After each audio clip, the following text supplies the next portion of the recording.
We've seen in recent weeks in the NRL, Billy Slater's hit only last weekend by Sia Soliola, and he couldn't remember the previous 3 weeks. How can we bring the results of what has happened in America and make sure that we are treating this as seriously as we need to in Australia? Well, I think you've hit the nail on the head, which is that we've got to identify the problem. When concussion happens, we've got to make sure the player is protected. And if we look after them and don't send them back too early, they've got a good chance of full recovery and not having long-term consequences. Think of it like a hamstring injury. You know, if you say to a coach, your guy's about to do his hammy, he'll bring him off, put the ice on, send him to rehab. Now, let's not bring him back too quickly, or he won't make the finals, or he won't make the end of the season, or he won't make next season. It's the same with a head injury. We take it seriously, and we need to measure exactly what's going on rather than guess. So how do you do that? I'm glad you asked that. So we've actually developed this device, which we're calling the concussionometer.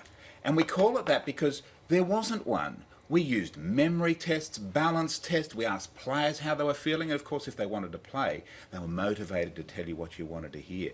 This device actually measures the electrical activity of the brain. We do that as a baseline. We flash lights into their eyes so they can't control it, they can't game it, they can't prepare for it, and at the back here the sensors register the brain's electrical activity and send the result to a smartphone. Now if that's different to what it looked like before, in the context of having had an impact and having had other signs and symptoms, the doctor can make an objective assessment and say, you're concussed, you've got to come off, you've got to go through our protocol, and when it's back to normal, we're happy for you to play. So right now we're running university tests, and then we've got to do the formal clinical studies to take this to the world. This is new Australian technology, and it's going to make a difference.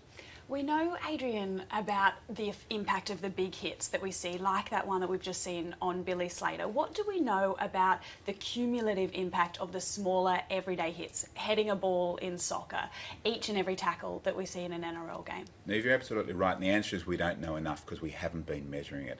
Each one of those adds up over time, so you measure the impact. The big hits are obvious. A player knocked out is obvious. A player staggering after a tackle, or even in soccer, a clash of heads or hitting the goalpost. Water polo, a ball smacking into the head. We get that. That's easy. It's the ones that creep up over time with the cumulative damage. If you measure it, you can manage it.